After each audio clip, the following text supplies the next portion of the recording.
temática, depois falar um pouco sobre o racismo estrutural e a complexidade que é pensar a saúde mental da população negra a partir do racismo brasileiro. Depois, né, eu vou falar um pouquinho da minha tese de doutorado, na qual eu discuto os processos de constituição das subjetividades da população brasileira a partir da discussão de racismo. Posteriormente, né, fazer uma discussão sobre a necessidade, né, de termos outras formas, outros olhares, outras produções, outros marcos teóricos para compreender a temática da saúde mental da população negra e depois falar sobre os currículos acadêmicos, né, sobre o quanto que, para que a gente tenha ações que sejam condizentes e implicadas, né, em ações antirracistas, que existam profissionais que estejam aptos a lidar com a temática. E, por fim, falar um pouco sobre o quanto que as ações macrosociais, elas são operacionalizadas a partir do nosso cotidiano, né, das relações interpessoais que a gente estabelece. Então, trazer essa dimensão de como que a gente consegue fazer uma prática de promoção da saúde mental da população negra de forma nas nossas relações, né? E depois eu trago algumas questões para finalizar. Então, primeiro ponto, né, me localizando. Quando vocês me convidaram, né, para fazer essa fala no SIG sobre a saúde mental da população negra, eu fiquei pensando como abordar a temática, porque é um tema amplo, né? E é muito comum, né, as pessoas pensarem em saúde mental da população negra, psicologia e abordagem a partir da psicologia clínica, atendimento psicoterapêutico, analítico, né? Mas é importante a gente lembrar que psicólogas e psicólogos, nós somos profissionais da saúde. Então, nós podemos e atuamos em diversos âmbitos de promoção da saúde, né? De cuidado da saúde mental. Então, eu queria fazer uma abordagem que não caísse numa perspectiva de psicologização, né? Numa perspectiva de compreensão apenas das especificidades de um sujeito, né? Mas que trouxesse a complexidade que é o racismo enquanto um discurso, uma dinâmica que é macrosocial, uma dinâmica de poder e que incide sobre as nossas experiências. Mas tenta trazer essa discussão que a gente chama em psicologia de psicossocial, né? Então, eu fiquei pensando como fazer essa abordagem. E me veio à cabeça, enquanto eu estava pensando, né, e preparando uma apresentação para vocês, de um trabalho que eu estou realizando no momento, que é um grupo de estudos na PUC-Lourdes, que é sobre clínica psicanalítica antirracista. E são com alunas e alunos, né, estudantes do curso de psicologia, de diversos períodos, né, da PUC-Lourdes. E então eu resolvi fazer uma apresentação focada em pensar a formação de profissionais da área da saúde para lidar e promover a saúde mental da população negra. Isso porque eu estou entendendo que o SIG é formado por pessoas de diversas áreas do conhecimento e diversas formações, certo? Então, eu queria trazer uma discussão sobre a temática que englobasse, que desse conta, em alguma medida, trazer contribuições da psicologia, das psicologias, para as outras áreas de conhecimento que atuam na saúde, né? Então, na saúde mental. Então, foi assim que eu cheguei a essa proposta de apresentação para vocês. Então, né, o segundo ponto, né? Pensar o racismo estrutural. É bem importante e complexo a gente ter sempre, quando a gente está falando de saúde mental da população negra, a gente está falando de que as condições materiais e simbólicas, elas são constitutivas e produzem subjetividades e adoecimentos também, né? Então, é necessário a gente pensar nas camadas, como o racismo estrutural, ele atua na experiência da população negra, e essa atuação se dá tanto no que diz respeito à vida cotidiana da população negra, condições materiais, quanto em aspectos simbólicos. Então, eu trago aqui um exemplo sobre como as condições materiais, né? O acesso à saúde. Como é feito o acesso à saúde da população negra, né? É por via do SUS, do Sistema Único de Saúde? Se for feito por via SUS, quais são os territórios? Quais são as condições, né? O acesso à saúde dessa população negra é pela via do sistema privado, por planos de saúde? Então, um primeiro ponto que é importante ter dimensão é que a população negra também não é uma massa homogênea. Então, existem grupos e experiências de população negra, e é necessário nós levarmos em consideração essa incidência dos marcadores sociais da diferença, das dinâmicas de poder que constituem a experiência das pessoas, né? Estamos falando de pessoas que são de qual classe social?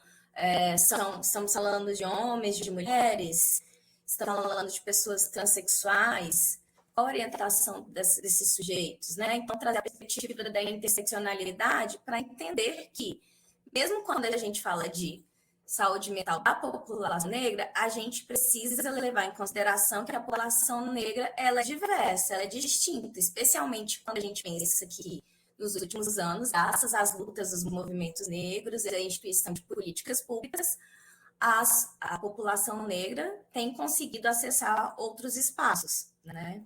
Então, a gente precisa levar em consideração o racismo que impacta a saúde mental, tanto no que diz respeito a aspectos materiais, as condições que se dá a vivência e experiência dessas pessoas, quanto aspectos simbólicos. E aí, trago aqui exemplos, né, assim, de situações que nós vivenciamos enquanto população negra de racismo e discriminação. Então, ansiedade em frequentar e estar em determinados ambientes, uma hipervigilância, justamente por sabermos que em determinados locais nós somos alvo, né, alvo da violência policial, ou alvo de segurança em espaços de comércio. Então, autocobrança exacerbada, justamente pela necessidade de se provar o tempo inteiro, em muitos momentos nós termos um sujeito único em determinados espaços que são embranquecidos, então a necessidade de provar que nós estamos no lugar certo, que a gente merece estar nesse espaço, ao mesmo tempo uma certa responsabilização, como se a gente representasse toda uma população, né? Então, como se fosse uma negação de um direito à subjetividade, né? Então, quando eu estou num espaço, eu não sou apenas como Thalita, mas como uma mulher negra, né? Então, existe muita responsabilidade e traz muita ansiedade também. Lutos não reconhecidos, então, isso vai desde, pensando numa perspectiva social que incide sobre a violência policial, a segurança pública, e como que a população negra, sobretudo a juventude negra, é afetada, né? Então, o índice de mortalidade de jovens negros, que afeta não só a vida dos jovens negros, mas da família de um modo geral. Lutos não reconhecidos também de microagressões e racismos cotidianos que a gente sofre e que, por muitas vezes, eles não são lidos e reconhecidos enquanto tal. Então, o racismo, para pensar a saúde mental da população negra, a gente precisa ter essa dimensão de que a saúde é um processo, é uma produção pautada nas condições de vida que nós temos. E a saúde mental poderia ser diferente. Então, queria essa perspectiva para a gente pensar nessas dinâmicas e como que se dá as complexidades, né, da constituição da saúde e do adoecimento da população negra, né? E para pensar, né, o racismo e o colonialismo na subjetivação, a produção, saúde mental da população negra, eu queria falar um pouquinho sobre a minha tese de doutorado, né, cujo nome é Psiquismo Racializado, uma leitura psicanalítica sobre subjetivação a partir da teoria da sedução generalizada e da decolonialidade. Então, na minha tese, eu proponho o conceito de mensagens enigmáticas de designação racista, para compreender, né, a partir desse novo conceito, que a subjetivação das pessoas que vivem no Brasil, a partir do racismo estrutural e dos impactos do colonialismo, da colonialidade, ela é sim feita a partir dessa dinâmica de poder. E é muito comum, né, quando a gente pensa em questões raciais, racismo, focar na população negra e perder de vista a dinâmica relacional. Então, retirar a população branca enquanto parte da dinâmica do racismo. Afinal de contas, se tem pessoas que estão tendo perdas, né, com essa dinâmica, existem outras pessoas que estão ganhando, né? Então, é importante a gente trazer essa dimensão de que a subjetivação das pessoas, da população brasileira, ela é sim atravessada, ou seja, a constituição do psiquismo, da subjetividade, é atravessada pelo racismo estrutural. E não só nós, pessoas negras, que somos constituídos a partir do racismo estrutural. As pessoas brancas também são constituídas a partir das dinâmicas do racismo. Mas, obviamente, a essência do racismo vai ser de uma outra forma, a partir dos privilégios que essa dinâmica de inferiorização tem, né? Então, com essa proposição desse conceito, eu quero trazer a perspectiva de que é necessário que todas e todos se pensem enquanto sujeitos racializados, né? Então, não só a população negra precisa pensar sobre a saúde mental da população negra.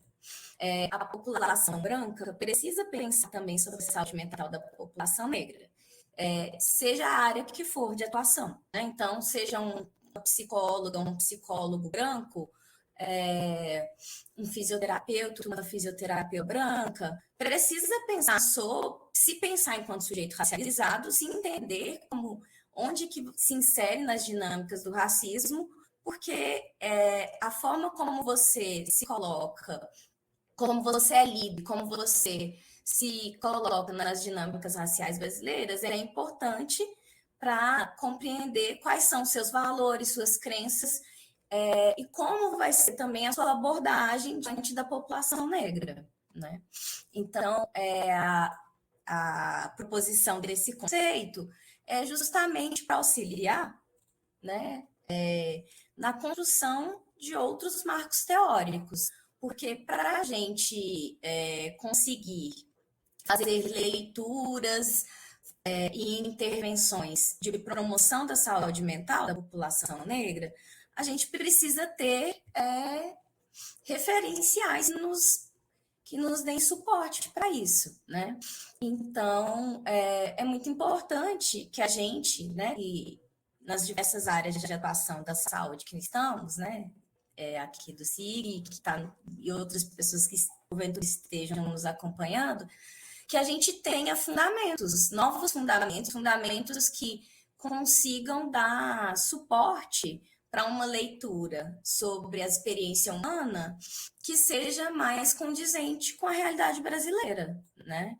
Então, não sei como é nas outras áreas de conhecimento, né? Então, falando a partir da psicologia, o nosso currículo de graduação em psicologia ainda é muito colonizado, né? Então, ainda falta disciplinas obrigatórias sobre a temática, ou seja, precisa ter ações de políticas que incidam nos currículos universitários de formação, vou trazer o exemplo da psicologia, que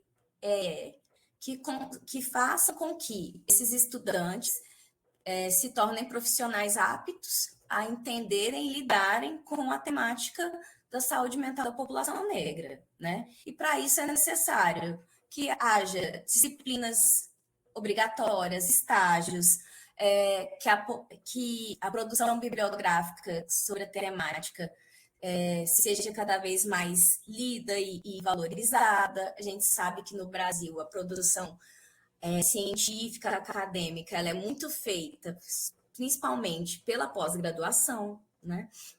Então, é importante que a universidade como um todo, ela seja ocupada e que a gente consiga descolonizar os currículos, né? Então, não é só na educação básica que a legislação, né, precisa incidir, mas, sobretudo, na educação de nível superior, na formação dessas profissionais e desses profissionais. E, bom, como eu falei no início, eu queria trazer uma perspectiva para pensar a saúde mental da população negra que levasse em consideração que a saúde mental, ela diz sobre a construção de um bem-estar, de um bem viver, a partir das condições materiais e dos contextos nos quais nós estamos inseridos e inseridas, né? Então, para isso eu trouxe, né, a discussão do racismo estrutural, a necessidade de termos fundamentos teóricos que nos oriente na nossa prática, a formação de profissionais, mas tudo isso, né, que diz respeito a políticas amplas, essas políticas amplas, elas se atualizam, elas acontecem, né, elas se efetivam a partir das nossas ações cotidianas, né? Então, como que a política nacional, né, a política nacional da saúde da população negra se operacionaliza na prática, né? A partir do conhecimento dos profissionais que atuam, né, na ponta, sobre a existência dessa política, como ela precisa ser pensada, quais são as dinâmicas do racismo, como que incide nas populações, ou seja, são sujeitos que fazem as coisas acontecer, né? Então, eu queria trazer uma dimensão aqui para pensar como fazer, né, como promover saúde mental da população negra de forma implicada, né? E para isso é muito importante, né? E várias perspectivas dentro da psicologia, vários estudos demonstram que é fundamental para o processo de práticas psicológicas antirracistas que a pessoa, o sujeito, se implique e se entenda como enquanto um sujeito racializado, né? E para trazer essa dimensão de como pensar, né, assim, essa operacionalização de práticas antirracistas, de promoção de saúde mental da população negra, que a gente costuma falar sobre o letramento racial, né? Eu trouxe um texto, um artigo, que chama Práticas Baseadas em Evidências, Princípios Norteadores para uma prática clínica psicoterápica antirracista. Então, nesse estudo, que é uma outra linha da psicologia, inclusive, né? Então, eu sou psicóloga social, psicanalista. Então, na clínica, no consultório, eu atuo a partir da perspectiva da psicanálise. Esse estudo é um artigo da análise do comportamento, que é uma outra linha, né, de psicologia. E eu achei muito interessante e acho muito importante, né, enquanto profissional de psicologia, enquanto docente, enquanto educadora, né, a gente ter esse olhar amplo sobre as produções de conhecimento. Então, não é não é a linha teórica que eu atuo, mas é uma produção importante para pensar práticas de psicólogas e psicólogos numa perspectiva birracial, né? Então, o que seria essa perspectiva? O atendimento a pacientes, a clientes, feitos por pessoas, psicólogas e psicólogos brancos, né? Então, e também psicólogos e psicólogos negros, né? Mas a perspectiva birracial é essa compreensão de que temos dois sujeitos na clínica que têm identidades raciais diferentes, né? E essa identidade racial, ela vai ser importante, relevante para a gente compreender a história de vida desse sujeito, a construção da subjetividade, os espaços, oportunidades e não espaços que esse sujeito pôde ocupar. E é sempre importante trazer a perspectiva de que nós, enquanto psicólogas e psicólogos, também somos sujeitos, também temos valores e também temos identidade racial. Então, eu achei muito interessante esse artigo, porque ele traz algumas proposições sobre como fazer esse atendimento, né, para a população negra, de psicólogas e psicólogos brancos, para a população negra. E aí eu fiquei pensando que, apesar... Oi? Tá tranquilo, Thalita. Escutamos aqui. Tá escutando, né? Porque apareceu aqui que a minha conexão caiu. E aí, partindo, né, do princípio que somos pessoas diversas e que somos de áreas diferentes do campo da saúde, eu fiquei pensando que talvez esses pontos, né, que os autores trazem para pensar a prática de psicólogas e psicólogos pode auxiliar de alguma forma vocês, né, na área de atuação de vocês, né? Então, primeiro ponto, né? Nesse artigo, os autores vão discutir, né, sobre quanto que as práticas baseadas em evidências, né, em psicologia, são práticas que acabam trazendo, importando um modelo e uma discussão sobre uma população que não condiz com a história da população brasileira, com o contexto brasileiro, como o racismo se estrutura no Brasil, né?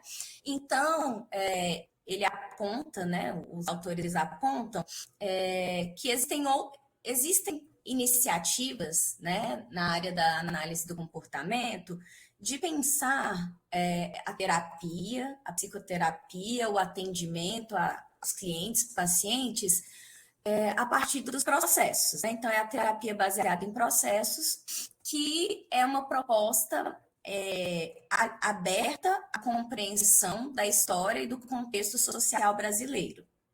Então, o primeiro ponto é esse, né? A necessidade desses marcos teóricos que estejam condizentes com a nossa realidade, que não sejam apenas focados nas populações hegemônicas, né? Ou seja, que não tenha como sujeito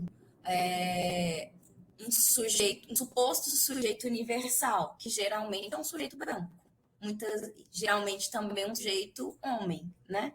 Então, a necessidade da gente ter teorias, marcos teóricos que nos auxiliem na nossa atuação a partir da nossa realidade.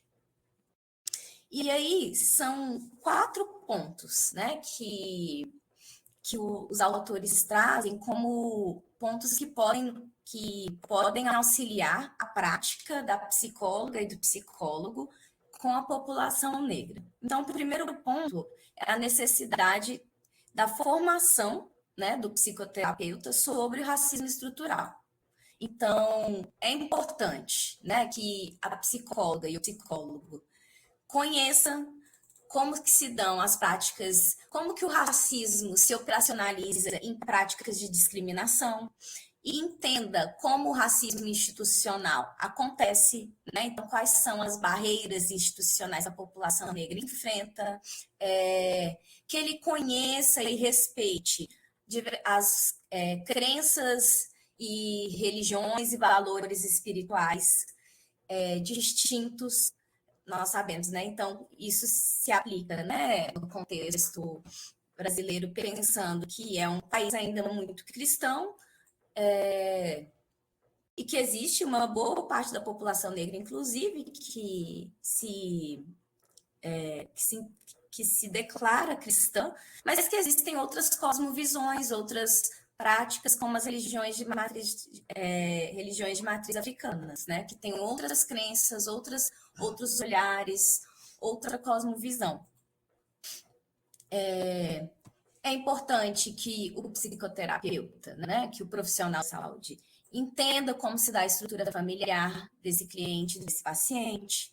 Então, por exemplo, quando a gente vai ver os estudos, né, do PMDA, a gente sabe que a maior parte da população brasileira é chefiada por mulheres negras, sem cônjuges e com filhos, né? E essa dinâmica que incide sobre grande parte da população brasileira é importante de ser levada em consideração nos atendimentos, porque é a experiência vida daquela pessoa, né? Então, as dinâmicas interpessoais que essa pessoa construiu, né? A primeira socialização que essa pessoa teve na vida foi na sua casa, com os seus cuidadoras e cuidadores, né? Então, é muito importante a gente entender como se dá essa configuração familiar, né? Existem muitos casos também de pessoas que são criadas por avós e avós, né? Então, enfim, existem várias configurações familiares e é necessário levar em consideração. Então, a formação do psicoterapeuta sobre o racismo estrutural, e aí eu queria trazer uma discussão sobre se e como esse ponto pode auxiliar vocês nas áreas de atuação de vocês, é sobre isso, é sobre como que o racismo acontece no cotidiano, né, da população. Sobretudo se a pessoa, o profissional da saúde que está fazendo esse atendimento, for uma pessoa que é uma pessoa negra e que, portanto, não vivencia os impactos do racismo, né? Então, ela precisa entender qual quem é essa pessoa que ela está que ela está atendendo, né? Para fazer um atendimento mais adequado à realidade dessa pessoa. O segundo ponto, né, o autoconhecimento do psicoterapeuta, e aí eu vou trazer mais uma vez a dimensão, o autoconhecimento do profissional de saúde, que seria a necessidade desse profissional, dessa profissional, se entender enquanto sujeito racializado, né? Saber que são relações raciais, né? Então, existe a população negra, existem outros grupos minoritários que são afetados pelas dinâmicas da branquitude, e a branquitude, as pessoas brancas, também fazem parte dessa dinâmica.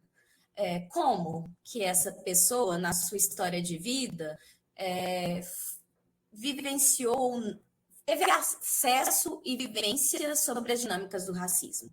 Então, são questões sobre como é a sua família, é uma família interracial, como sua família lidou com experiências com pessoas negras, quais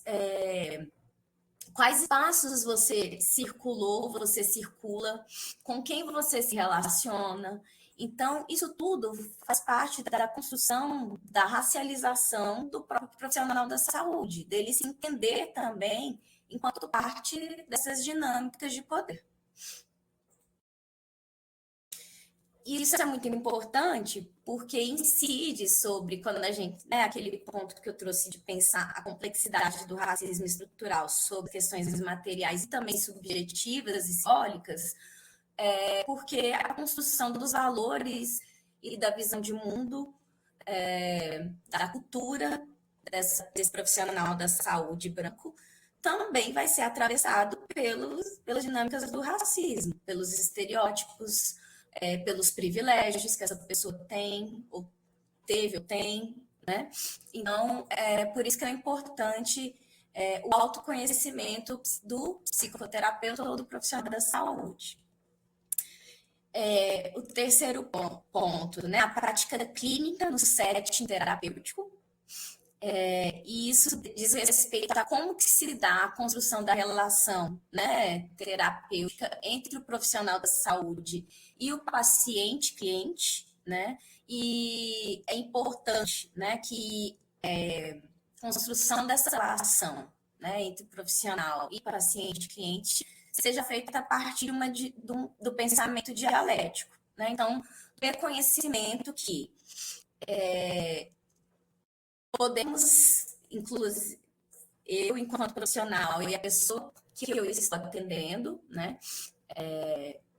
enquanto cliente, paciente, podemos ter concepções diferentes sobre as experiências que a pessoa vivenciou, e ainda assim eu preciso conseguir levar em consideração o que essa pessoa está trazendo como demanda, como informação, como história de vida, né? Então, a importância de validar e entender como que esse sujeito compreende a própria experiência, compreende o próprio adoecimento, compreende a própria saúde. E, por fim, né, ponto da psicoeducação clínica, né? Então, seria uma psicoeducação ampliada. Então, a psicoeducação é entendida como o processo, né, de nas práticas, né, da saúde, sobretudo da saúde mental, fazer com que o paciente ou o cliente se aproprie do próprio quadro, do próprio diagnóstico, saiba, né, qual é o diagnóstico, quais são os sintomas, como manejá-los, como lidar com eles. Então, a psicoeducação clínica aqui no caso seria uma postura do profissional da saúde de contribuir para o paciente, o cliente, para que ele consiga construir outros repertórios, né, para que ele se entenda situações vivenciadas a partir das dinâmicas do racismo. Então, auxiliar, por exemplo, uma pessoa, né, a compreender se como determinadas situações que ela passou configuram como um episódio de racismo, né?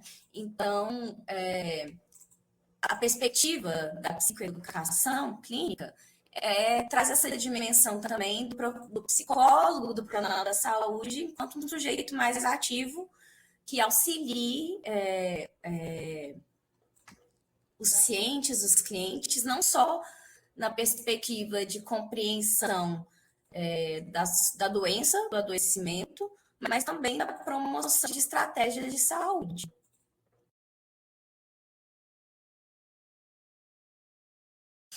Então, finalizando por hora, né, é importante para pensar aquilo da saúde mental da população negra, lidar com o macro social, com as dinâmicas de poder, com as dinâmicas de opressão, né? E por isso E para isso, né, a gente tem a política nacional sistemática da população negra, a gente tem, no âmbito da psicologia, as resoluções do Conselho Federal de Psicologia, temos na Ampsinepse, que é a Articulação Nacional de Psicólogas e Psicólogos Negros, enfim, então temos articulações políticas para propor mudanças sociais, né? E as mudanças, elas acontecem a partir das nossas relações interpessoais, do nosso cotidiano. Então, por isso que é muito importante, né, enquanto profissional da saúde, enquanto psicóloga e psicólogo, pensarmos uma educação antirracista. E para isso acontecer, é necessário que haja um processo de racialização do profissional e da profissional, que ele se entenda também enquanto um sujeito racializado, sobretudo se ele pertencer a uma população hegemônica. Até porque, geralmente, a população, as minorias, e quando a gente pensa em racismo, a população negra, não tem o privilégio de poder não se pensar enquanto racializado, né? Então, desde criança, a gente entende que algo errado não está certo, né? Que o tratamento que a gente recebe desde muito novo é diferente, né? Então, seja na escolinha, pelos coleguinhas, pelas professoras e professores, né? Então, é muito importante que o profissional da saúde se racialize e se pense enquanto um sujeito racializado, né? Então, saúde, é importante que a gente entenda a saúde mental como produto, né, de condições sociais, como o racismo e outras dinâmicas de poder, e que essas dinâmicas de poder, elas vão se manifestar de formas diferentes na vida de cada sujeito, né? Então, a saúde mental, ela vai ser o produto, a saúde mental, o adoecimento mental vai ser o produto da experiência, da história de vida desse sujeito, inserido nessas dinâmicas do poder e nas dinâmicas do racismo estrutural. E é importante também pensar que a promoção da saúde mental, ela passa por diversas ações, né? Então, o processo de letramento racial, ou seja, de entender como que o racismo acontece no Brasil, como eu, enquanto pessoa negra, sou afetada pelas dinâmicas do racismo, como eu tenho enfrentado essas dinâmicas, essas discriminações, essas dificuldades ao longo da minha vida. Então, o letramento racial, ele é também uma ferramenta importante de promoção da saúde mental, porque ele nos auxilia a compreender determinadas situações que a gente passa, né, desde a nossa infância, enquanto relacionadas não apenas a alguma coisa sobre mim, enquanto uma pessoa, né, enquanto algo da minha personalidade, mas como produto das relações e do contexto no que eu estou inserido, né? Então, assim, de que a minha construção identitária, né, a minha construção do meu eu, ela está relacionada com todas essas dinâmicas que são maiores do que a minha experiência, do que a minha família, mas que elas se organizam de uma forma específica na minha família, na minha escola, nos meus relacionamentos de amizade, nos meus relacionamentos de trabalho, nos meus relacionamentos afetivos sexuais. Então, o letramento racial ele é muito importante por trazer essa perspectiva, inclusive de retirar uma certa culpabilização, que pode... que muitas vezes, né, eu encontro na experiência, né, de atendimento à população negra, de uma culpabilização, de uma responsabilização excessiva, como se fosse algo vindo do mais íntimo do âmago do meu ser, né? Como se não houvessem dinâmicas que produzissem experiências que dificultem muito a minha vida desde que eu nasci, né? Os processos psicoterapêuticos também são processos importantes de promoção da saúde mental, né? Então, a psicoterapia, né, que é uma das áreas mais reconhecidas, né, da psicologia, que é esse atendimento de um psicólogo clínico, num setting clínico, né, um atendimento individualizado. Então, e que, inclusive, esse atendimento individualizado, né, psicoterapêutico, ele pode e deve ser feito a partir desses norteadores que eu trouxe, né, no slide anterior. Então, por uma perspectiva crítica que entenda que tanto o profissional da saúde quanto a pessoa que a profissional está atendendo, são produtos da experiência do racismo estrutural. E um outro ponto que eu acho importante também trazer para pensar a promoção de saúde mental para a população negra é a construção a adesão, construção de grupos, né? Então, participar de grupos de pessoas negras, seja em quaisquer contextos que forem, também é uma estratégia importante de fortalecimento da trajetória, né, das pessoas negras, construção de vínculos, de laços, tem espaço potencial tem um potencial terapêutico também de compartilhamento de experiências, de vivências, violências, acolhimento dessas situações. Então, a promoção da saúde mental da população negra, ela pode e deve ser feita pensando em diversos âmbitos, né? Então, tanto o âmbito pessoal quanto o âmbito das relações interpessoais, das questões institucionais. Então, é isso que eu trouxe para pensar com vocês. O texto, né, que eu falei, que eu utilizei com aqueles 4 pontos, né, norteadores para a prática do psicólogo e da psicóloga, mas que eu também, né, convidei vocês a pensarem como e se esses princípios podem auxiliar na prática de profissionais da saúde de outras áreas, né?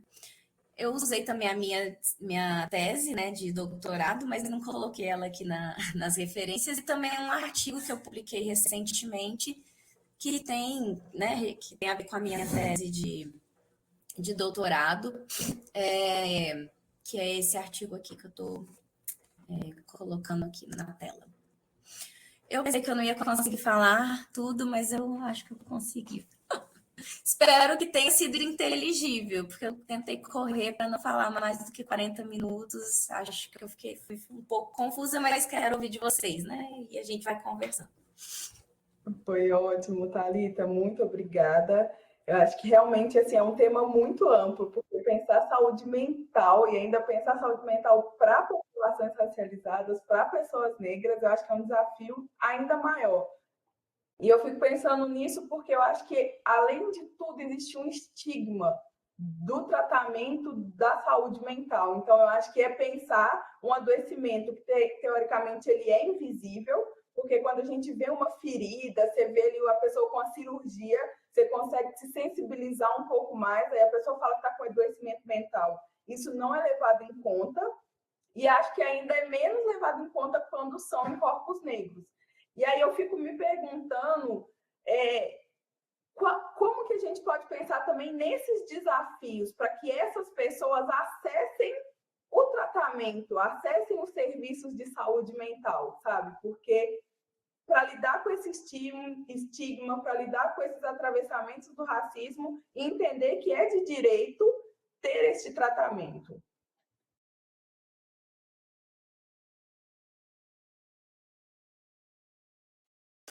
Sim, é isso, né? Assim, por isso que é importante a gente pensar essa complexidade, né, da saúde mental e do adoecimento mental da população negra.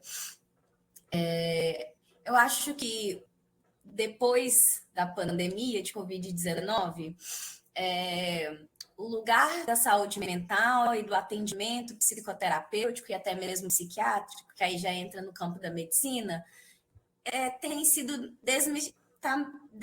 tem sido desmistificado. As pessoas têm aceitado mais e melhor, né, que existe que existe a saúde mental e que ela tem impactos muito grandes, inclusive na nossa saúde física, né?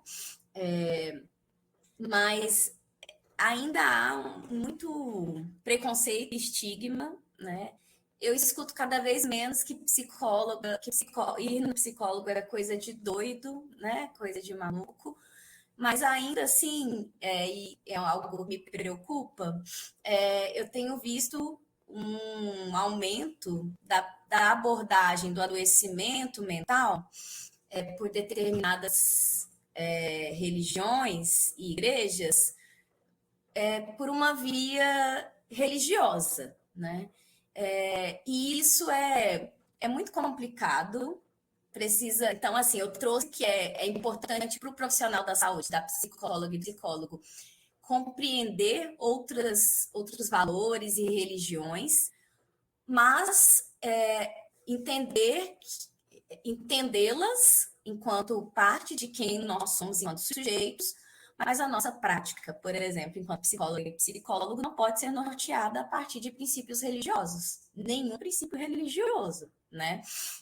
Então, eu tenho visto cada vez menos pessoas falando que passar no psicólogo é coisa de doido, mas o discurso depressão é falta de Deus, ele tem se atualizado fortemente, né? Inclusive com oferecimento de supostos serviços de atendimento a pessoas com depressão, que foi algo que eu vi recentemente que eu fiquei muito preocupada, né? Assim, como que será que é essa abordagem, né? Assim, porque é isso, a depressão é uma doença que tem dimensões psicológicas, fisiológicas,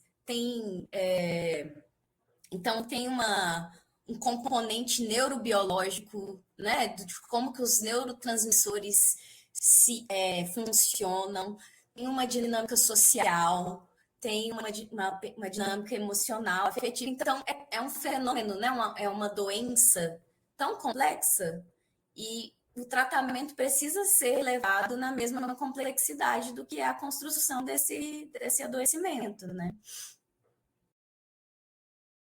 A gente resolve um problema, mas vem um outro bem importante, né, para ser pensado.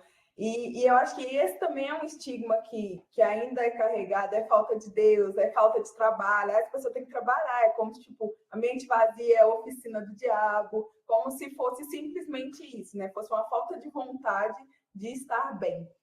Mas perfeito. Grazi, pode falar.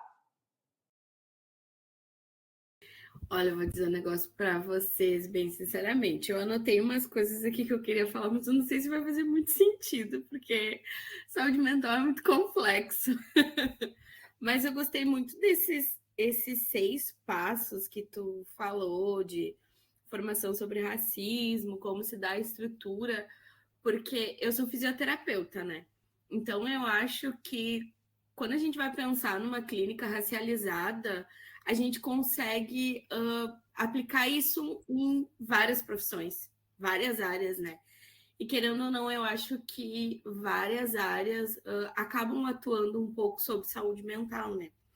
E uma coisa, eu acho que é mais uma dúvida assim que eu fico, e tu começou a falar agora, que é a questão de racismo, sim, ele é uma dinâmica de poder macro social. E a rede de saúde mental no Brasil é muito frágil, né? Então a gente tem umas comunidades terapêuticas assim, num número assustador, muito expressivo. E lá no começo tu disse, quais são os territórios de acesso? E como é que a gente vai cuidar da nossa população pensando quais são esses territórios de acesso? Porque geralmente, como a rede de saúde mental é muito frágil, a comunidade terapêutica vai ser um acesso. E a gente não vai dizer que aquela pessoa que está precisando de ajuda, que está com ideação suicida, não pode ir. Daí o que a gente faz? porque parece que a gente vai andar muitos anos ainda para que a saúde mental ela seja vista com a importância que tem. Porque se fala muito agora, por exemplo, no Instagram, que há depressão, mas aí se tu for olhar as coisas básicas, alimentação, moradia digna, lazer, tu não tá numa escala de trabalho de 7 dias de semana seguido, vão influenciar muito na tua saúde mental. Então, como é que a gente vai cuidar dessa população? E geralmente são jovens negros que têm um número maior de suicídio. Como é que a gente vai cuidar? Eu querendo a resolução de todos os problemas do mundo, né? Tô te pedindo assim, me dá como é que eu acabo com o racismo. Pior que eu nem posso falar, ler minha tese, porque na minha tese você não vai encontrar. Mas é isso. Inclusive, queria agradecer, Graziele, que eu acho que você conseguiu colocar em exemplos concretos o que eu queria ter falado sobre o entendimento do racismo estrutural, né? Impactos nas condições materiais e subjetivas, né? Assim, é isso. Como que, até mesmo para a gente fazer um diagnóstico, né? Assim, sobre um adoecimento mental, preciso realmente saber quais são as condições de vida desses sujeitos, porque como é que eu vou falar que a pessoa está deprimida, mas ela pode estar desnutrida, ela pode ter anemia falciforme, né? Eu posso fazer um diagnóstico que a pessoa está tendo uma crise de ansiedade, uma crise de pânico, mas ela está infartando, né? Ela tem pressão alta, né? Então, assim, é isso. As nossas condições materiais, elas impactam também na qualidade de vida que a gente tem, obviamente, na qualidade da saúde mental que a gente tem ou não, né? Então, adoecimento. É uma resposta muito batida, mas é isso, assim, são tantas frentes, amplas frentes de atuação no combate ao racismo, né? Então, eu tentei focar aqui em uma, que é na formação de profissionais da área da saúde, né? E pensando na formação, tanto na produção de conhecimento que nos dê um norte ou um sul, né? Para a nossa atuação antirracista, e na construção de currículos que formem profissionais também comprometidos, né, com a prática antirracista. Ao mesmo tempo que é isso, as políticas estão sendo desmanteladas, né, o avanço dos discursos conservadores está cada vez maior com isso, e um sintoma, né, disso por exemplo, o aumento de comunidades terapêuticas, né, o aumento de investimento em comunidades terapêuticas em detrimento da rede de atenção psicossocial, né? Então, é tão complexo, né? Mas eu vou incidir num ponto que as mudanças sociais, elas acontecem a partir de sujeitos e das ações cotidianas que a gente faz ou deixa de fazer, né? Então, que o processo de letramento racial tem a ver com conhecimento acadêmico, científico, mas tem a ver também com esse processo de compreensão de si enquanto sujeito participante de uma sociedade que é organizada pelo racismo estrutural, né? Então, eu não acho que existem mudanças concretas sem esse processo também de psicoeducação, sabe? Assim, ou de letramento racial. Então, a partir dessas ações, que são poucas, né? Assim, elas são o que a gente vai fazer, mas é a incidência que a gente tem, né? Assim, nosso cotidiano, dos espaços que nós estamos. Então, é isso tudo, né? Tá acontecendo tudo junto e misturado. Vem, Verinha. Boa noite. Boa noite, um prazer estar aqui com vocês. Agradecer a Thalita pela apresentação. Vocês estão me ouvindo? Eu acho que a gente tem muita coisa em comum, muito mais do que a gente é capaz de supor, né? Porque eu gostei muito do teu enfoque, né? De trabalhar com a questão da formação, porque eu acho que ela é fundamental, né? Ela é fundamental. Mas eu queria saber um pouco mais, na realidade, de fato, como é que tu tem acompanhado esse processo formador dos psicólogos? Como é que está a associação de ensino, né, a BEPS? Como é que ela está se organizando? Como é que a matriz curricular tem trazido esses temas? Como se dá a atualização dos docentes e como é a, a, a a aceitação dos estudantes, né? Considerando que nós temos uma heteronormatividade, né, que ela é hegemônica e que a formação superior, enquanto categoria social, ela vem a serviço do colonialismo e do capitalismo. Então, assim, esse lugar da universidade é um lugar que produz o racismo. Entretanto, como que as forças de resistência ocorrem na formação do psicólogo e como que está organizada essa instituição, como eu digo, instituição psicologia, vamos dizer. Sim. Então, Vera, te contar a parte. Eu acho que primeiro é sempre importante ver, né, uma localização, né? Então, vou te falar da experiência que eu tenho acompanhado aqui em Minas, sobretudo em Belo Horizonte, né? No mês passado teve o COREPS, que é o Congresso Regional de Psicologia. Em julho vai ter o CONEPS, que é o Congresso Nacional de Psicologia, que vai ser em Brasília. Eu fui como uma das delegadas no COREPS. E, bom, como tem sido a articulação de psicólogas e psicólogos negros no sentido da formação aqui em Minas Gerais? Eu fui coordenadora da Comissão de Orientação em Psicologia e Relações Étnico-Raciais do Conselho Regional de Psicologia de Minas Gerais, desde 2017, quando a gente fundou essa comissão, até 2023. E a gente entende que foi um marco muito importante no processo de formação das psicólogas e psicólogos negras e negros de Minas Gerais, porque a partir disso a gente adentrou a instituição Conselho Regional de Psicologia e conseguimos fazer algumas ações muito importantes, como, por exemplo, a instituição da autodeclaração co-raça das psicólogas e psicólogos, que não é obrigatório ainda. Então, para a gente incidir sobre, por exemplo, a categoria psicólogas e psicólogos, a gente precisa conhecer quem são eles, né? Então, a gente sabe que psicólogo, a categoria é muito feminina, a maior parte das psicólogas mesmo, né? Mas e esse dentro de psicólogos e psicólogos negras e negras, né? A gente não sabia, não tinha esses dados. A gente fez processos de formação com todo o Conselho Regional de Psicologia de Minas Gerais sobre racismo institucional.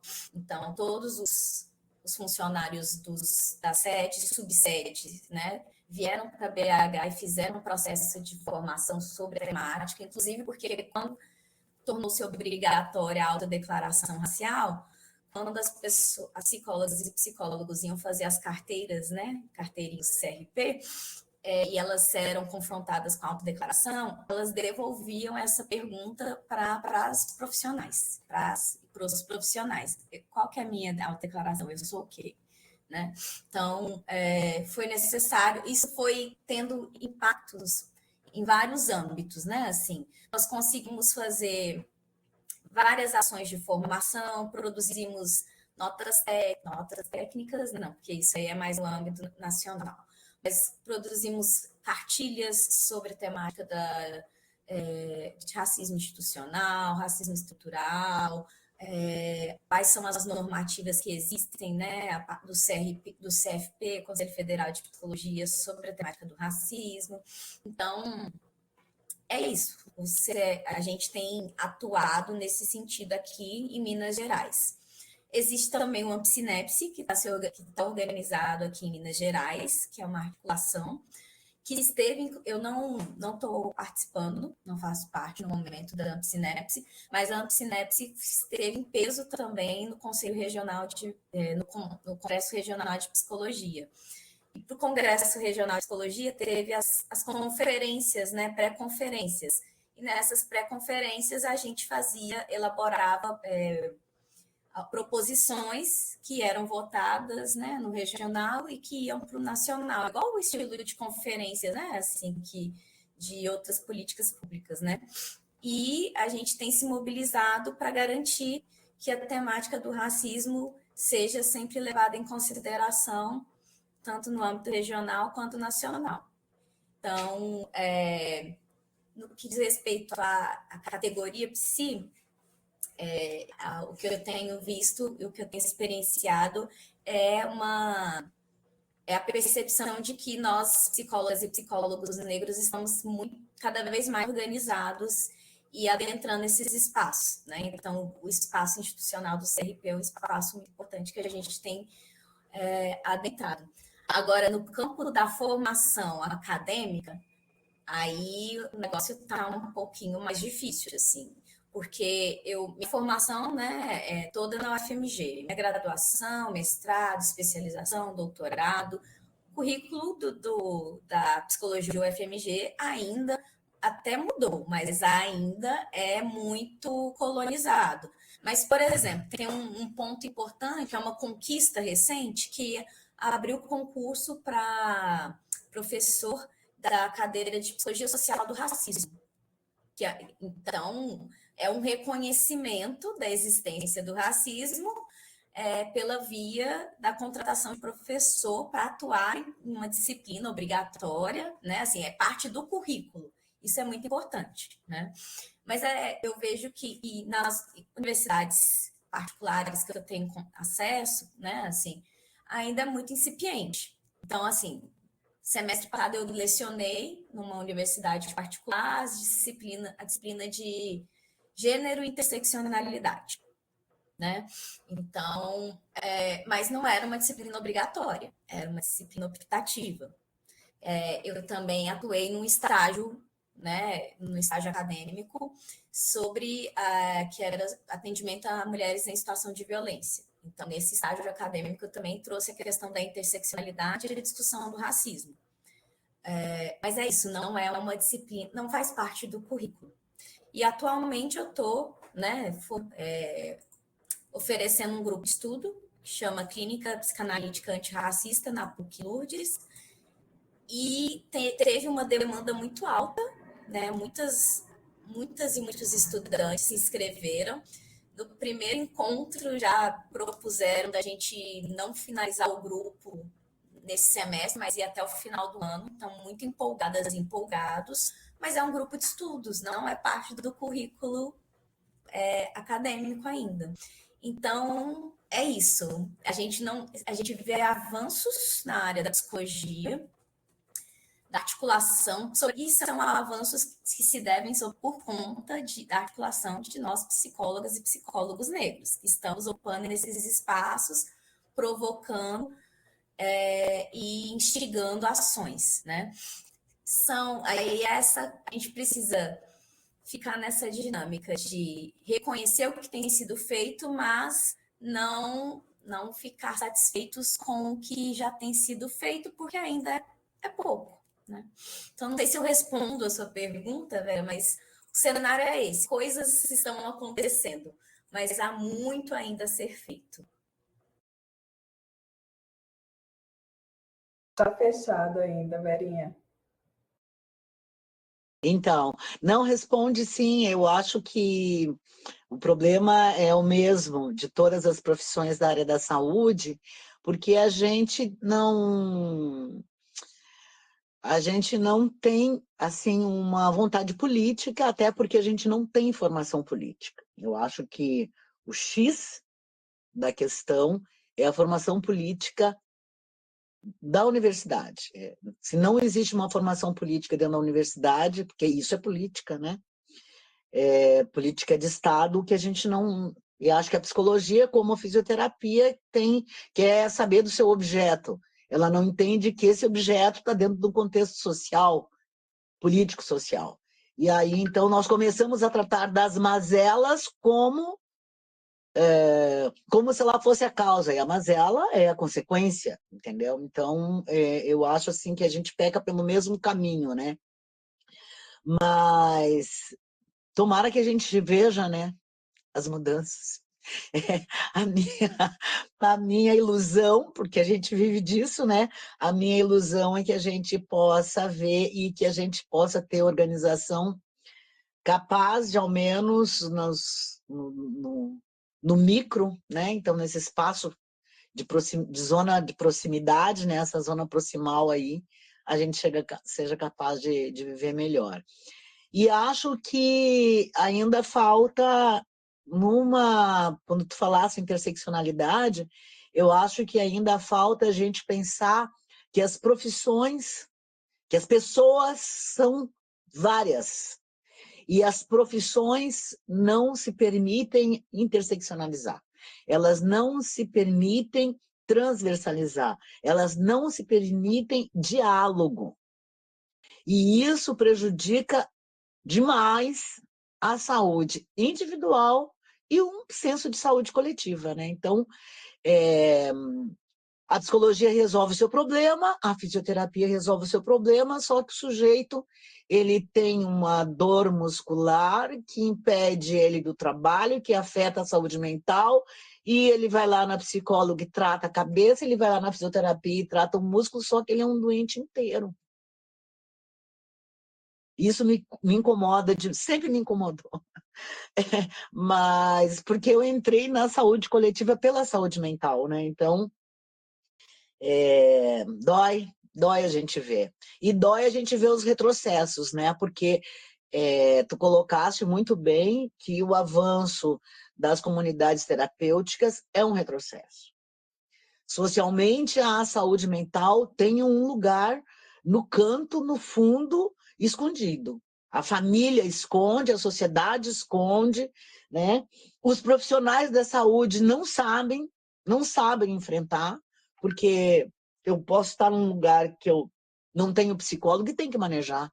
Eu estou numa clínica de fisioterapia e não tenho manejo, entende? Então, é complicado. Eu acho assim que o movimento da reforma psiquiátrica avançou demais, demais, demais, mas estacionou, né? Estacionou num certo lugar e a gente não consegue ultrapassar nem aumentar o tamanho da brecha para poder discutir sobre isso. Não sei o que tu pensa. Sim, é isso, né? A complexidade tanto do que é a sociedade, quanto, obviamente, do que é o sujeito, né? Assim, e para pensar a saúde mental da população negra, a gente não pode deixar de levar em consideração o contexto que a gente tem nos últimos anos, né? Então, de um avanço do conservadorismo, de discursos que são mais do que conservadores, né? Assim, alinhados com práticas de extermínio, né? Assim, determinadas populações, que acaba incidindo também sobre os corpos negros, o que é uma crueldade, né?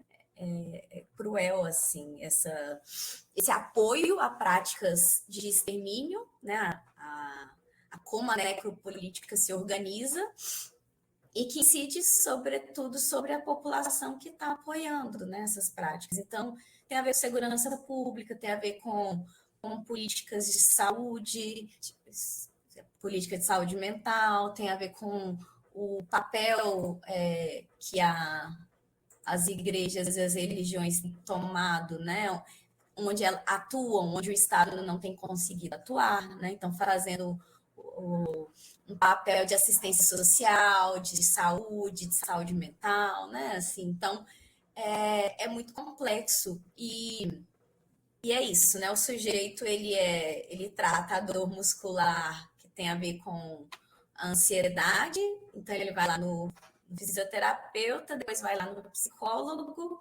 e são duas profissões que não dialogam, né?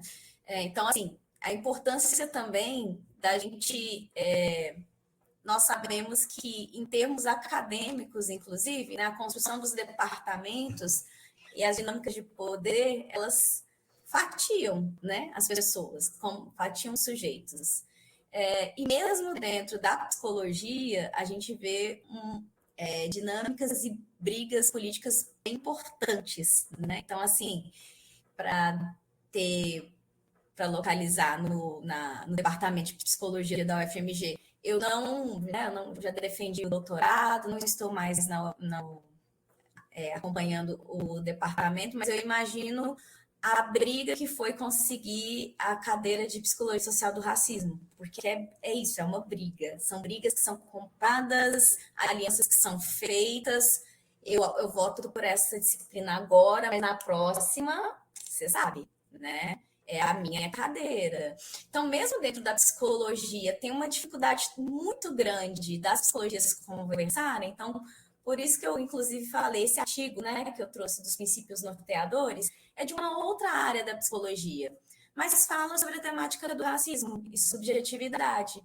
E eu sou psicóloga, psicanalista? Sou psicanalista, mas eu sou psicóloga. Eu sou uma profissional comprometida com o enfrentamento ao racismo e promoção da saúde mental da população negra. Eu vou ler outras teorias da psicologia, eu não vou me frear apenas à psicanálise, né? Então, o meu processo de formação enquanto psicóloga, enquanto docente, precisa ser aberto para, inclusive, dialogar dentro da minha própria área de formação, que imagino que os departamentos de vocês também tenham os microdepartamentos, as alianças, as disputas, né? Então, assim, a gente enfrenta desafios de tantas ordens, né? São tantas disputas que a gente precisa fazer. Inclusive, eu vou trazer mais uma vez para a formação, para a gente estar aqui. Eu sei que, né, o Alisson, Vera são professores, né, universitários. Eu não sei a Cláudia e a Graziele, né? A Cláudia, eu sei que atua também dentro da universidade como técnica, né?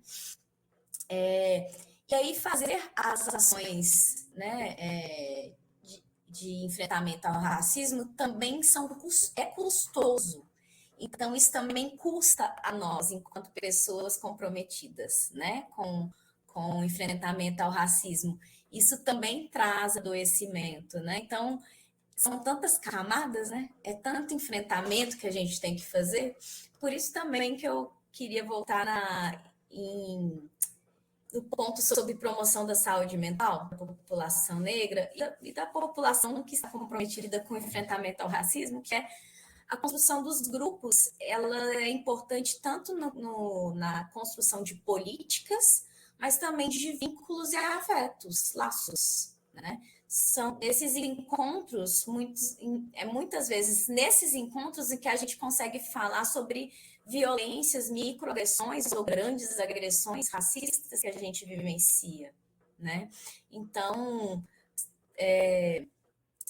isso que a gente está fazendo aqui, essa mobilização, essa construção do SIG enquanto um grupo, tem um papel de política, de promover uma política acadêmica, mas também tem um potencial de construção de vínculos que são muito importantes, de fortalecimento das trajetórias profissionais de vocês, que estão em âmbitos diferentes da universidade, né?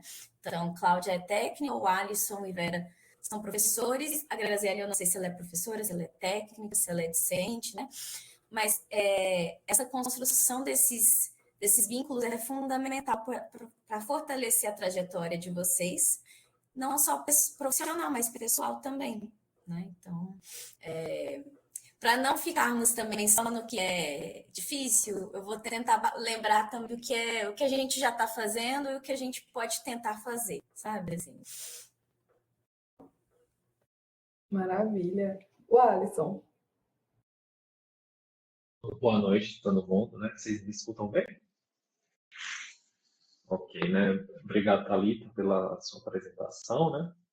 Eu queria só comentar, a gente está se encaminhando para o final, né? Mas eu queria que, né, a Vera comentou um pouquinho, mas eu queria você acrescentasse um pouco mais sobre, falar um pouco mais sobre a interseccionalidade e pensar nesse contexto da saúde mental. E aí você tinha falado, né, que você estava envolvido em alguns movimentos dentro do campo da psicologia, né, da formação profissional, na elaboração de cartilha, algumas coisas nesse sentido. E acho que e aí eu queria entender, e acho que alguma coisa você já colocou nessa última fala sua, que é esses movimentos de entrar nessas brechas nos espaços de ruptura do campo, para tentar mobilizar mesmo esse conhecimento e trazer essas múltiplas experiências, né, de resistência. Como é que é trazer isso pensando nessa lógica interseccional e como é que isso está sendo, você já comentou um pouco, mas eu acho que eu queria explorar um pouco mais, como isso você observa de passos. Eu sei que às vezes a gente dá um passo, depois volta dois, a dinâmica não é tão muito boa quando a gente está lidando com as questões institucionais, né? Mas eu queria entender um pouco disso. Como é operacionalizar essa interseccionalidade nesse sentido? E pensando, tentando pincelar uma coisa que você tinha colocado anteriormente, que eu achei interessante, que é sobre a psicoeducação clínica. Não sei se faz sentido, né? Porque eu sou fonoaudiólogo.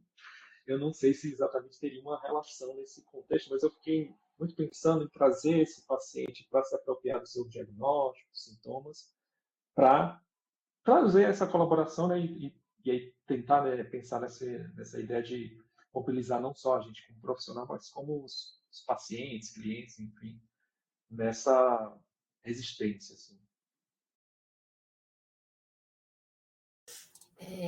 Bom, não sei se é por essa perspectiva, eu acho, né? Você vai me dando um feedback, um retorno, se foi dessa forma que você estava pensando na interseccionalidade, né?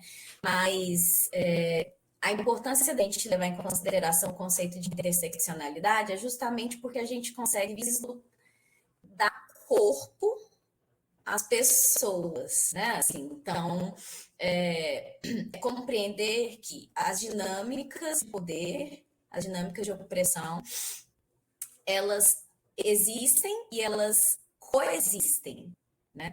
Então, eu não sou uma mulher ou negra, eu sou uma mulher negra. Então, as experiências que eu tenho enquanto psicóloga, enquanto docente negra, são diferentes, possivelmente diferentes, das experiências que um psicólogo negro, né?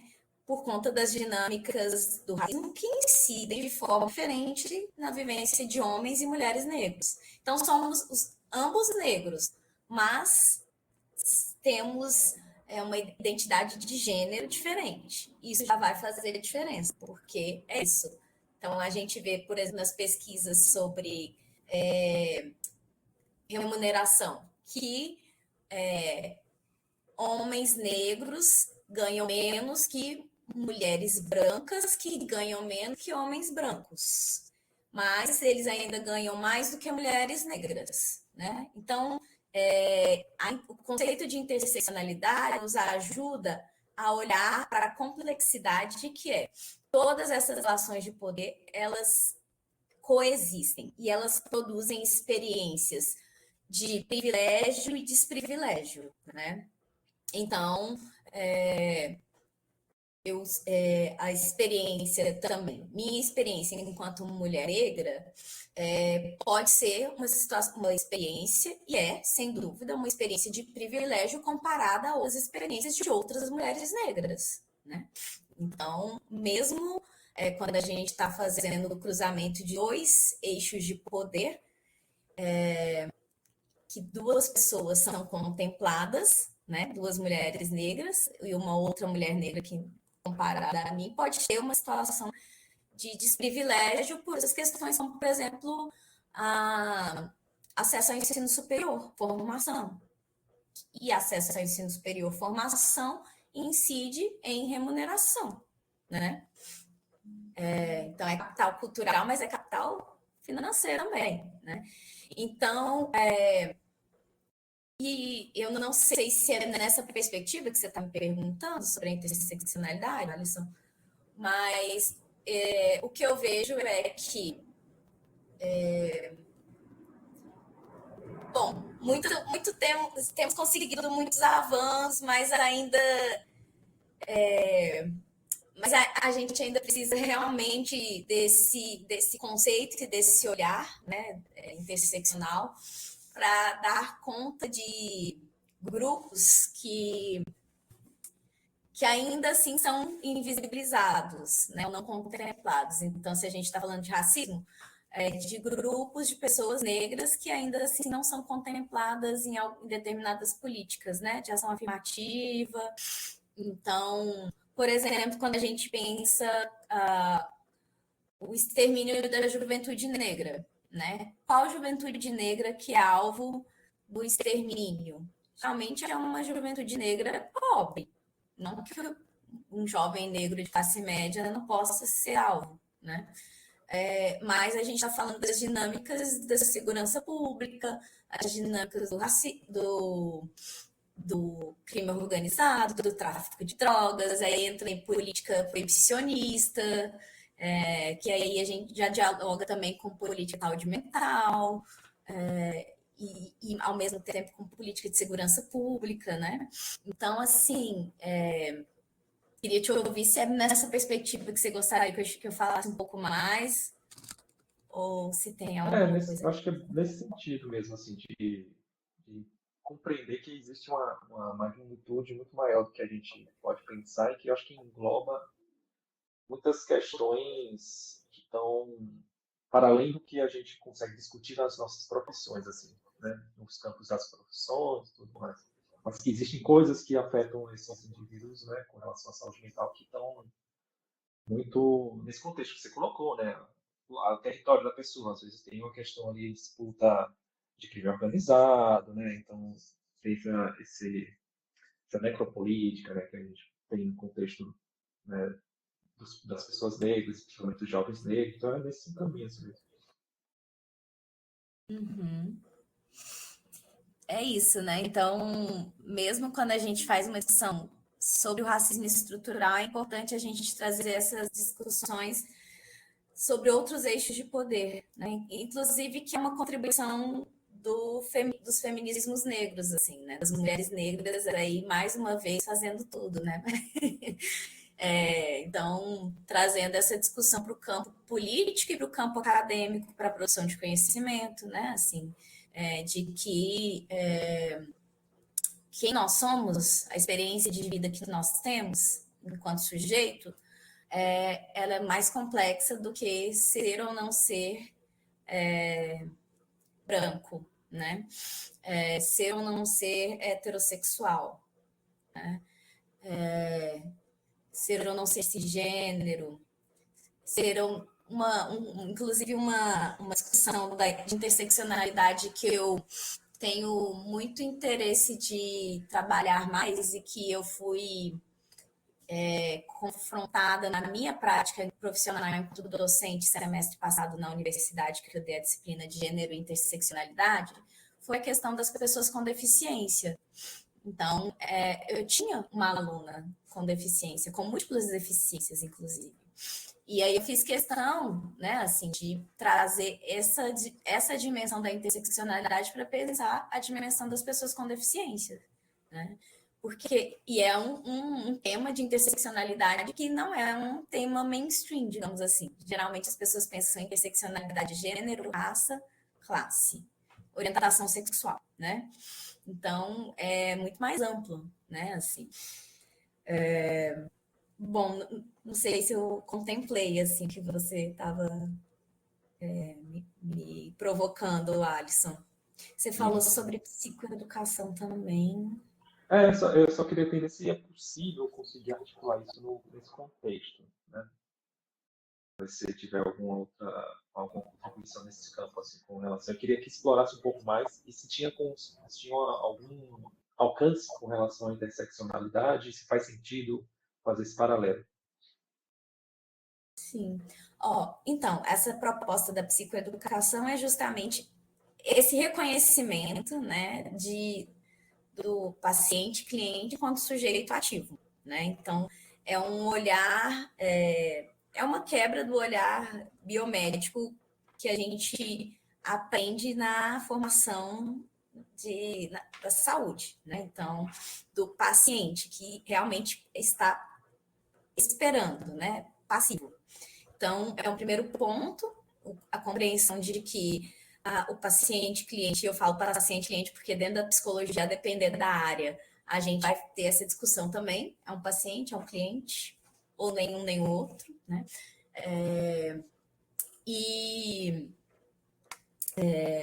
E aí é de olhar para esse sujeito, né? Se é paciente, cliente, não sei, mas é um sujeito, e dialogar com ele sobre o que, qual é o adoecimento que o traz até nós, enquanto profissionais da saúde, o que isso significa, por que que eu pensei, enquanto profissional da saúde, esse tratamento, como esse tratamento acontecerá, quais os impactos, quais as possibilidades, qual é o prognóstico possível, quais são os efeitos colaterais,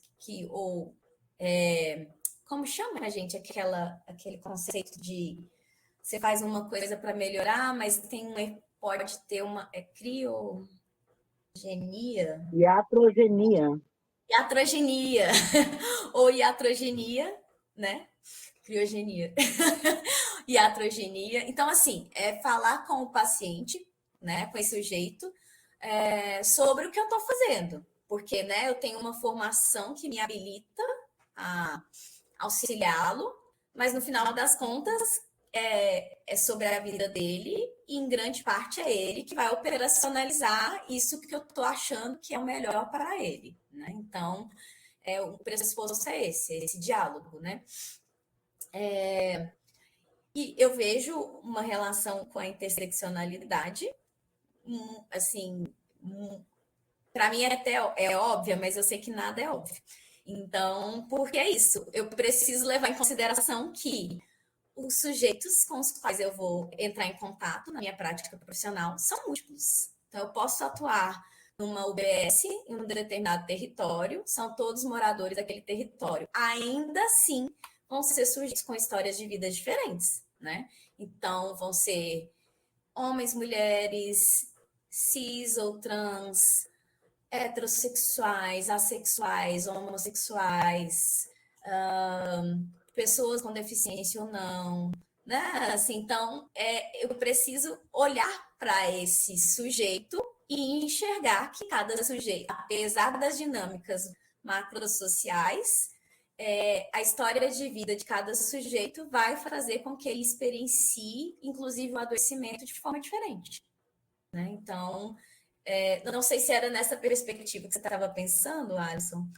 mas eu entendo esse processo dessa forma, né? Assim, olhar para esse sujeito enquanto um sujeito ativo que precisa ser levado em consideração para a construção da saúde dele, né? Para o tratamento do adoecimento e para a construção de saúde. E esse sujeito, por mais que sejam sujeitos do mesmo território, ainda assim são sujeitos múltiplos, diferentes. E a minha tratativa, né, o tratamento, o diagnóstico, ele precisa levar em consideração essa diversidade de sujeitos, de corpos, de experiências. Por aí? Joia. É por aí. É porque a discussão é longa, né? Se a gente for tomar muito tempo aqui, a gente fica até longas horas. Mas eu vou passar para as meninas, então, com a mão levantada. Beleza. Grazi? Minha cabeça está explodindo. Não, mas o que eu queria dizer também era, eu acho que vai de encontro ao que a Verinha disse, que as profissões, ela disse as profissões elas não se permitem interseccionalizar. Eu faço residência em gestão, né? E eu vejo isso, quanto isso é complexo, porque é cada um na sua caixinha, sabe? Tipo, a saúde mental não conversa com o departamento de atenção primária, que não conversa com a atenção especializada, que não conversa com a educação e com a segurança, Uma vez o Júlio Bairros, ele é sanitarista e trabalha aqui na Prefeitura de Porto Alegre, ele disse: não se discute a subjetividade do sujeito só na saúde, isso se faz de forma intersetorial, né? Não tem como a gente ficar só na nossa caixinha e achar que tudo vai se resolver. E é uma coisa que eu queria dizer também, que tu falou da invisibilidade, a Fernanda fala que são dores invisíveis em corpos descartáveis. Então, tipo, e aí, pensando nisso, eu quero te perguntar uma coisa, porque nós somos as espalhadoras da palavra das DCNs. Então, eu queria saber... das palavras o quê? Não entendi. Das DCNs, das diretrizes curriculares. E a gente queria saber, eu e a Cláudia, a gente estava conversando aqui, se tu sabe como é que foi a discussão das DCNs da psico. Porque a gente sabe que, por exemplo, da físio está entrando em consulta, e esse é o momento da gente discutir a formação, né? Pensando nesse profissional, porque, por exemplo, eu, quando vou procurar terapia, vou procurar uma psicóloga ou um psicólogo preto. Para mim, isso é fundamental. Então, queria saber se tu sabe como é que está essa discussão, pensando em que a gente quer que seja uma abordagem racializada.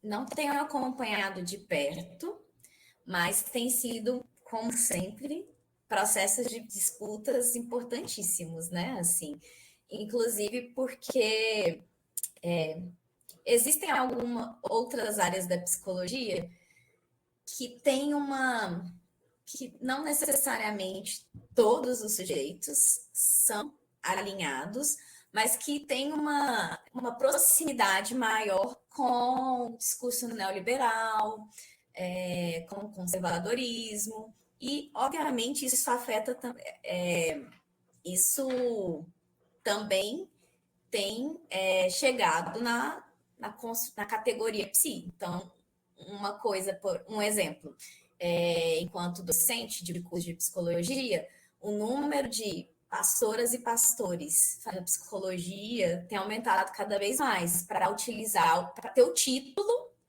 para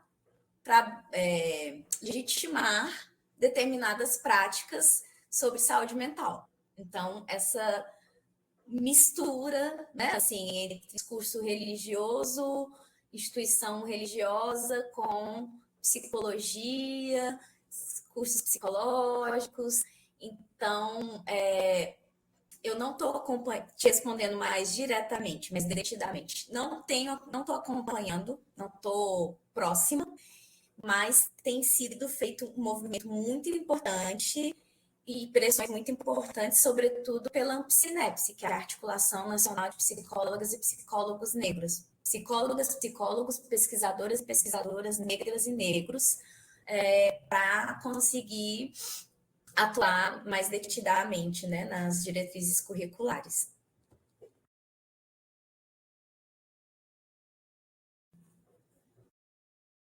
O nome é Ampsinepse? Isso. A-M-P-S-I-P... Nossa, Ampsine... N-E-P-P-S-I. Eu posso mandar por escrito depois. Obrigada. Muito N's, P's, S's e... Perfeito. Verinha.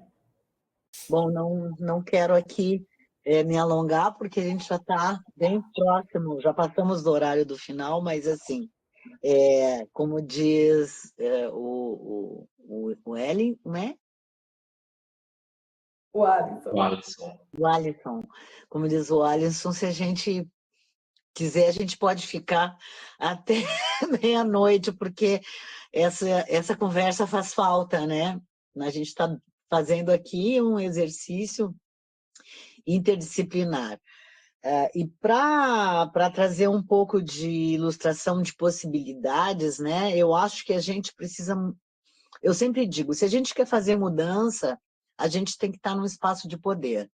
E acho que a gente não reconhece, às vezes, que o espaço que a gente ocupa, que alguns espaços que a gente ocupa são espaços de poder, e a gente reproduz e alimenta o status quo sem pensar que a gente pode fazer uma incidência mais precisa, capaz de gerar mudança, né? Então, eu acho que algumas coisas que a gente conseguiu construir, não que tenham dado resultado, mas que mexeu com a estrutura, foi criar uma coordenação colegiada da área da saúde. Quer dizer, obrigar os cursos da área da saúde a conversarem. Então, nós temos uma coordenadoria da saúde que reúne todos os cursos da área da saúde. Isso impõe, bem ou mal, que funciona ou não funciona, e impõe que os cursos se deparem frente a frente com as suas características, enfim,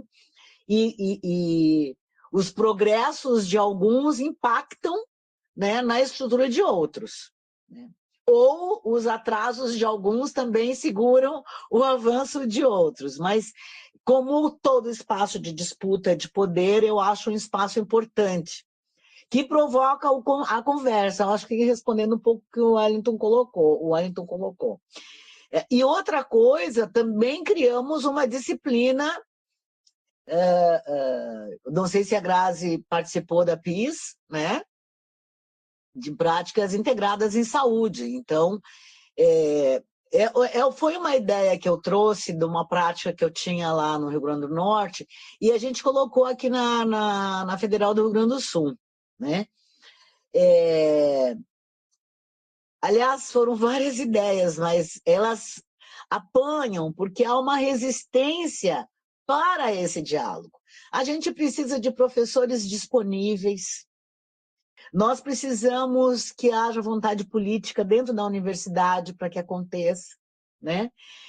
A consideração, a burocracia da universidade às vezes tranca. Então, então vai ser uma extensão. Não, a gente não quer extensão. A gente quer agora a extensão já é curricularizada, né? Mas a extensão na época não era curricularizada. Então, os estudantes se matriculam numa disciplina em que eles vão ter aula junto com outros estudantes e com outros professores, juntos, na mesma hora, no mesmo momento. E a disciplina é essencialmente prática. E práticas em saúde. Esse foi o desenho que a gente colocou, né? Eu me aposentei em 2000 e pouco, e o pessoal ficou 2 anos discutindo e eu estava arrancando meus cabelos, já não tenho muito, né? Mas arrancava meus cabelos, porque, gente, tem que ir para campo. Mas a gente não pode fazer experiência. A gente tem que fazer experiência. A universidade é o lugar da experiência. Se a gente não fizer na universidade, não vai ser na prática individual dentro da clínica que a pessoa vai fazer. Que daí ela não pode mesmo. Mas a universidade é campo de experiência. Então, eu acho que a gente precisa provocar um pouco os nossos colegas docentes, né? E os nossos estudantes, porque eles também podem ser provocadores de mudança dentro dos espaços. Se a Grazi fala das DCNs, das diretrizes curriculares, a gente traz a discussão das diretrizes curriculares porque eles iam na universidade e saem sem saber o que é isso, sabe? Eles pensam que é alguma técnica de tratamento. Não sabe o que é. Então, a gente fazer essa provocação é fundamental. Eu sou chata nisso, eu sou muito, muito provocativa, muito inventiva e desassossego, porque eu acho esse desassossego pode dar um passinho, e é de passinho em passinho que a gente vai chegando em algum lugar, né? Então, Wellington, eu acho que é coragem. Coragem. Quero agradecer, Thalita, muito, porque assim me deu, como diz a Grazi, a cabeça fica a mil. Muito obrigada, Claudinha, obrigado, Wellington. Grazi também, todo mundo que está aí junto com a gente, né, pela paciência. Darinha, só queria complementar aqui na PIS, hoje em dia, a gente vê muito claro, assim, o reflexo disso, sabe, de tudo que a gente está falando, porque a gente vê que tem disciplinas tem cursos que disputam muito essa disciplina, que geralmente são os cursos que estão mais ligados as humanidades, né? E tem cursos como a fisioterapia, por exemplo, que os alunos estão nem aí para PIS, né? E outra coisa que eu queria dizer também dessa disciplina, que eu acho que é sensacional, que quando a gente vai para o cenário de prática, a gente não pode ficar com o professor do nosso curso. A gente tem que ficar com o professor de outro curso. Tipo, você vai ficar com o professor do teu curso se tiver muito aluno. Então, é uma vivência multidisciplinar real. Essa a ideia, era essa a ideia. Agora a gente vai ter um encontro, eu não sei quantos anos já tem isso, né? Mas foi uma semente que a gente jogou. E já hoje nós temos já consolidado quatro períodos, eu acho, né? Ou 3 períodos, tem primeiro, segundo, terceiro, terceira prática. Então, os alunos vão avançando e vão avançando também nesse sentido da prática, né? E, bom, a gente começou assim, eram 5 alunos. Maravilha. Então, pessoal, assim, tá ótimo, realmente, assim, teria muito mais coisa para a gente conversar, mas eu acho que a gente vai finalizando por aqui. Então, mais uma vez, agradecer a Thalita pelo aceite, por ter feito aí essa movimentação nas nossas cabeças. Agradecer a todo mundo que está participando aqui na sala, quem está no YouTube. Thalita, se quiser falar, fazer um final aí, fique à vontade. Agradecer mais uma vez pelo convite, parabenizar vocês pelo grupo, pelas iniciativas, porque é isso. São muitos desafios e a gente não pode se acomodar, mas ao mesmo tempo a gente precisa reconhecer o que está sendo feito. E isso também é uma prática de promoção de saúde mental, porque se somos seres desesperançosos, nós somos seres parados, dominados muito mais facilmente. Então, essa dinâmica, né? Reconhecer para mudar o que ainda está instituído e não se acomodar com o que foi mudado. Então, parabenizar vocês também, porque as ações de vocês também são ações transformadoras nos contextos nos quais vocês estão inseridos. E é isso que a gente consegue fazer. E é assim que a gente vai mudando, né? A sociedade, o mundo. Então é isso, gente. Obrigada, boa noite. Pedir todo mundo que está participando para assinar a lista. Muita gente ainda não assinou, tá bom? E aí, no próximo mês, a gente tem encontro. A gente vai falar sobre raça e dor, as perspectivas de fisioterapeutas. Então, estão todos convidados. Depois eu vou mandar para todo mundo aí o convite, tá? Boa noite a todos. Boa noite, gente. Tchau, tchau. Tchau.